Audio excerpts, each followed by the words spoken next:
That fresh morning. That fresh morning. Vous êtes sur les 104.5 Urban FM, la station urbaine, et vous écoutez le Da Fresh Morning. On est avec Jean-Paul. Jean-Paul, bonjour. Bonjour La Fraîche. Comment tu vas ce matin? Ça va très bien. On parle de quoi pour l'actualité internationale? Aujourd'hui, on va revenir sur le Brexit, disons Brexit phase 2. Il faut savoir que la semaine dernière, après les élections qui ont vu une victoire éclatante du Parti conservateur de Boris Johnson. Il a encore gagné. Il a remporté. Là, maintenant, il a eu toutes les coudées totalement franches pour pouvoir maintenant mettre en œuvre le Brexit. Ce qui s'est passé d'intéressant la semaine dernière, c'est que le Parlement britannique a enfin voté le Brexit. Il l'a inscrit dans la loi. Donc, ce qui acte du côté britannique le divorce avec l'Union européenne. Il ne faut pas oublier qu'au cours des 3 dernières années, les députés britanniques n'arrivaient pas à s'entendre sur si oui ou non il fallait quitter l'Union européenne, si oui ou non il fallait mettre en œuvre le Brexit. On avait 2 camps, on avait même 3 camps. On avait le camp du Brexit, un Brexit dur, il faut partir, quelles que soient les conditions, il faut quitter l'Union européenne. Il y avait un Brexit plus doux, plus soft, dans lequel on disait, écoutez, on va d'abord essayer de renégocier les termes de départ, et si on trouve que les termes là ne nous intéressent, ne nous avantagent pas, autant mieux rester dans le Brexit. Et puis, il y avait le camp des anti-Brexit qui ne voulait carrément pas du Brexit. Ils voulaient plutôt que l'on fasse même un nouveau référendum pour demander aux citoyens britanniques de se prononcer de nouveau sur s'il fallait véritablement, oui ou non, quitter l'Union européenne. Et donc, c'est à l'issue de ces élections-là, c'est Boris Johnson, le chef du Parti conservateur, donc le chef de file du Brexit hard, le Brexit dur, qui l'a emporté. Et donc, il a demandé aux députés d'inscrire dans la loi le départ de l'Union européenne, d'acter le Brexit sur le plan législatif. Et c'est ce qui s'est passé la semaine dernière. Donc les députés ont voté à une très large majorité pour le départ de l'Union européenne. Alors, donc ça, c'est le Brexit phase 1. Pourquoi phase 1 ? Parce que là maintenant, c'est comme lorsqu'on fait un divorce. Il faut d'abord que les 2 conjoints soient d'accord sur le principe de se séparer. Et ensuite, on discute sur le patrimoine, sur comment est-ce qu'on va repartir le patrimoine que l'on a accumulé durant les années de mariage. Et ensuite, on va discuter des enfants, de la garde des enfants, garde alternée, qui fait quoi, etc., etc. Donc, ce qui se passe, c'est que dans cette phase 1 qui s'est achevée là avec ce vote, on va aller dans la phase 2 qui va commencer à partir du 31 janvier de ce mois et qui va s'achever le 31 décembre de 2020. Alors, durant ces 11 mois-là, qu'est-ce qu'ils vont faire ? Les Britanniques vont s'atteler à démanteler les plus de 600 accords qu'ils ont ratifiés au cours des 70 années de présence au sein du marché unique européen. Donc, ils vont devoir les détricoter. Et donc, ça demande du temps. Plus de 600 accords, ça demande du temps. Et donc, ils estiment qu'ils vont pouvoir le faire. Ils estiment qu'ils pourront le faire jusqu'au 31 décembre. Et là, ce sera la fin de la phase 2. Donc, c'est-à-dire qu'on a décidé on a partagé le patrimoine. Chacun repart avec ce qui lui est revenu de droit. Et puis, la phase 3, qui devrait commencer normalement à partir du 1er janvier 2021, c'est de savoir maintenant, comme on dit, qui garde les enfants. Alors là, on va discuter du statut des Européens qui vivent sur le sol britannique et le statut des Britanniques sur le sol européen. On va discuter sur les modalités de visa. On va discuter sur des programmes en commun comme Erasmus, l'éducation, la santé, l'alimentation, parce qu'il va falloir définir les nouvelles normes, soit normes sanitaires, normes environnementales, etc., pour l'ensemble des biens et services que les Britanniques et les Européens vont devoir s'échanger entre eux. Et tout ça là va encore faire l'objet de discussions qui va prendre certainement plusieurs mois, voire plusieurs années. Donc, pour le moment, on n'en est pas encore là. Il va falloir, à partir du 1er février prochain, donc, discuter, enfin, revoir, détricoter les plus de 600 accords que les Britanniques ont ratifiés au cours de leur présence au sein de l'Union européenne. Et ça, évidemment, Ursula von der Leyen, la présidente de la Commission européenne, dit que c'est possible, mais beaucoup d'experts disent que ce n'est pas possible. Pourquoi ? Parce que si du côté européen, il est clair qu'il y a des experts en la matière, parce que du côté de Bruxelles, on a des technocrates qui sont aguerris à la question, et on a des spécialistes qui travaillent sur ces questions-là depuis de nombreuses années. Il faut savoir que chez les Britanniques, ce n'est pas véritablement ça. Durant de nombreuses années, les Britanniques ne se sont pas véritablement intéressés au fonctionnement de l'ensemble des institutions européennes. Ils se limitaient à certaines d'entre elles, notamment au niveau de la Commission européenne et au niveau de certains domaines, notamment les domaines financiers. Mais il va falloir évidemment qu'il s'attelle à avoir des spécialistes qui travaillent à plein temps sur ces questions-là. Au départ, on avait un ministère chargé du Brexit, mais ce ministère-là avait des capacités aussi bien en termes de ressources humaines que de moyens financiers et logistiques assez restreints. Donc, ils vont être obligés d'embaucher rapidement, de trouver des experts ou de les former sur ces questions européennes là, en matière de droit, en matière de sécurité, en matière de protection, en matière de protection sanitaire, environnementale et autres. Donc, tout ça là, évidemment, beaucoup d'experts disent que ce n'est pas en quelques semaines qu'ils vont les trouver. Et même s'ils les trouvent, il faut qu'eux, ils aient le temps de s'imprégner de l'ensemble de ces accords-là. Donc, il est clair que, selon eux, selon certains experts, il est peu probable qu'au 31 décembre, on ait terminé de détricoter ces 600 accords-là. Mais qu'à cela ne tienne, il y a déjà quelque chose qui est véritablement important, c'est que là, on a basculé véritablement dans le Brexit, puisque les Britanniques ont acté le départ, et maintenant, là, on rentre dans la phase 2, qui est la phase de mise en œuvre de ce départ-là. Mais évidemment, cela ne va pas se faire sans casse à l'intérieur, parce que je l'ai toujours dit, il y a deux questions, il y a la question irlandaise et la question écossaise. Il faut savoir que l'Irlande, pour ceux qui ne le savent pas, l'Irlande, qui est une île qui est au large de l'Angleterre, elle est divisée en deux États. On a la République d'Irlande qui, elle, est dans l'Union européenne, et on a l'Irlande du Nord qui est restée dans la couronne britannique et qui donc quitte également l'Union européenne.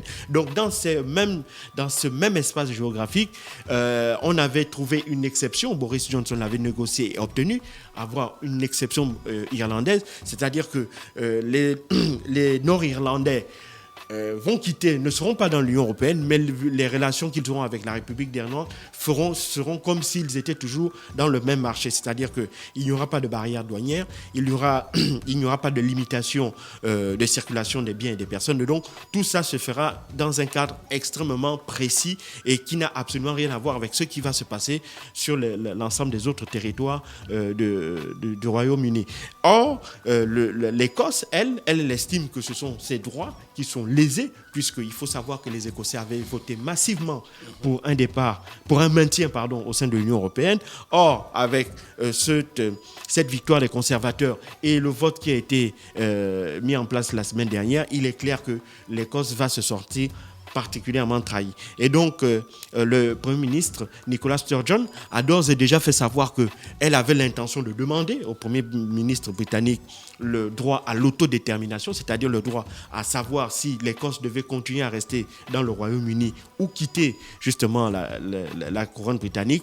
Il est clair que Boris Johnson ne va pas lui donner l'opportunité de faire ce référendum-là, parce qu'il faut savoir que dans la constitution du Royaume-Uni, pour qu'un territoire décide d'organiser un scrutin pour savoir s'il devait rester ou pas dans le Royaume-Uni, il devait au préalable avoir l'autorisation de Londres. Or, tant que Londres ne donne pas son feu vert pour l'organisation de ce référendum-là, il est clair que Nicola Sturgeon n'aura pas constitutionnellement, légalement, la possibilité de le faire. Mais elle, évidemment, essaye de mettre la pression sur Boris Johnson, mais au regard de l'agenda extrêmement chargé du Premier ministre britannique, il est clair qu'il ne fera pas de la question de l'indépendance de l'Écosse sa priorité du moment. Sa priorité, ce sera de mettre en œuvre véritablement dans les plus brefs délais le Brexit. Et puis, en dehors de ce Brexit-là, de ce départ, on parle aussi du Mexit, de Meghan et de Harry qui ont demandé et obtenu de la part de la reine Elisabeth II l'autorisation de quitter, et si vous voulez, de se libérer de leurs obligations en tant que membres de la couronne. Il faut savoir qu'en tant que duc et duchesse de Sussex, ils avaient donc des obligations vis-à-vis de la couronne britannique et vis-à-vis donc du peuple britannique. Et donc, pour des raisons personnelles, ils ont demandé à pouvoir être déchargés de ces fonctions-là. Il ne fait l'ombre d'aucun doute que c'est même un secret de polichinelle. Meghan Markle, lorsqu'elle a épousé le prince Harry il y a 2 ans, a selon ce qu'elle a toujours montré, elle n'était pas parvenue véritablement à s'adapter à ce milieu-là qui est extrêmement codifié, où les pratiques sont ancestrales, où évidemment essayer d'injecter, d'y insuffler une forme de modernité extrêmement difficile, surtout lorsque vous avez une reine qui a plus de 90 ans et qui est particulièrement à cheval sur certaines règles. Et donc, Meghan n'a pas supporté, n'est pas arrivée à s'adapter dans ce milieu. Là, ça, c'est la première chose. Et puis la deuxième chose, elle ne supportait plus la pression notamment de la presse britannique qui ne l'a pas ménagé ces derniers mois. On l'attaquait surtout, on l'attaquait sur ses relations avec la femme de William, on l'attaquait sur son style vestimentaire, sur sa manière de s'exprimer, on l'attaquait sur ses choix, sur les choix même les plus basiques, d'accord, sans oublier qu'elle était évidemment pourchassée continuellement par les paparazzi. Et pour Harry, c'est quelque chose qui est d'autant plus insupportable parce qu'il a toujours en lui le traumatisme lié à la mort de sa mère. Il ne faut pas l'oublier, en 97, lors d'un accident sous le pont de l'Alma à Paris, la princesse Lady Diana était morte à la suite d'un accident où elle tentait justement d'échapper à des paparazzi. Et donc cette image-là est toujours restée au fond de lui et il a toujours gardé ce profond ressentiment-là à l'égard des journalistes britanniques. Même si il faut quand même admettre qu'aujourd'hui, la pression que les journalistes mettent sur Harry et Meghan n'a absolument rien à voir avec celle que Lady Diana subissait à cette époque-là, parce qu'il ne faut pas l'oublier, l'opinion publique britannique avait tiré à boulet rouge sur les médias britanniques à la suite de la mort de Lady Diana. Et puis, donc, et la couronne et les journalistes étaient arrivés à une espèce d'accord de non-agression. C'est cet accord-là qui a fait que, aussi bien pour le prince William que pour le prince Harry, on essaie de limiter au plus certaines informations, notamment celles qui sont liées à leur vie intime. C'est ainsi que, par exemple, les photos des enfants de William et de Harry on n'a jamais publié des photos non officielles. Ils se sont toujours attachés à demander à leurs services de communication respectifs les photos de ces enfants-là et de les publier. Ça, c'est la première chose. La deuxième chose, c'est que ils ont eu pendant plusieurs mois seulement, après leur mariage, Harry et Meghan ont eu droit à une espèce de période tranquille où la presse britannique ne les embêtait pas trop. Mais après ça, évidemment, comme on dit souvent, dans la pratique britannique, on aime les tabloïds surtout, s'y sont remis à cœur joie. Et donc, c'est cette situation-là qui a fait que les deux, William et Meghan, ne supportaient plus notamment cette vie-là. Et donc, ils ont décidé de s'échapper de ce milieu-là et de tenter, je dis bien de tenter, de vivre comme des citoyens lambda. Alors, de ce qui semblerait, ils auraient décidé de faire les va-et-vient entre le Canada et l'Angleterre. Bon, le Canada, pourquoi ? Parce que c'est justement à côté des États-Unis. Il faut savoir que Meghan Markle est d'origine américaine et donc elle a sa famille aux États-Unis. Donc, il ne pouvait pas s'installer aux États-Unis parce que les États-Unis ne sont pas un territoire britannique. Donc, ils s'installent au Canada et aux États-Unis. Et donc, ils vont essayer de mener une vie normale. Enfin, ça veut dire ils disent qu'ils veulent travailler pour pouvoir subvenir à leurs besoins. Bon, mais ça, c'est déjà un euphémisme parce qu'il faut savoir que rien que la fortune seule du prince Harry, qui est estimée selon certains experts à plus de 36 millions d'euros, ils ont une cagnotte qui leur permettrait de vivre, d'être à l'abri du besoin durant de très nombreuses années. De plus que ils peuvent très bien ils peuvent aussi vivre des bénéfices qu'ils pourraient tirer de la gestion de leur image, un peu comme le font beaucoup de célébrités dans le monde. Les Britanniques les plus célèbres en la matière, c'est Victoria et David Beckham, qui sont passés des maîtres en la matière. Ils gagnent des millions et des millions d'euros chaque année grâce aux droits dérivés qu'ils tirent des droits dérivés qu'ils tirent de leur image. Et donc, eux aussi, vu que le prince Harry et Meghan jouissent d'une très très bonne notoriété dans le monde entier. Il pourrait gagner des millions là-dedans aussi. Harry aussi pourrait être un excellent consultant, notamment pour ce qui concerne le monde de l'entreprise, parce que il a un carnet d'adresses phénoménal et donc ça peut aider. Il peut gagner aussi de l'argent dessus. Ce n'est pas illégal, ce n'est pas immoral. Beaucoup de gens le font.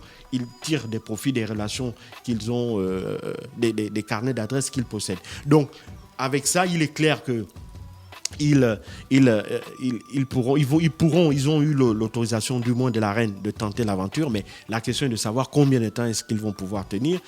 Pourquoi? Parce que même s'ils vont s'installer au Canada, ou ils vont s'installer à New York, ou ils viennent s'installer à Londres, quel que soit l'endroit où ils iront, ils seront toujours traqués parce que Harry et Meghan ne peuvent pas et ne sont pas des citoyens comme les autres. Merci Jean-Paul qui est avec nous ce matin sur les 104.5 Urban FM, la station urbaine dans le Da Fresh Morning, le réveil matinal au plus haut de la capitale sur la radio la plus haute de la capitale. On reste connecté, on se retrouve juste derrière. Le Da Fresh Morning, c'est sur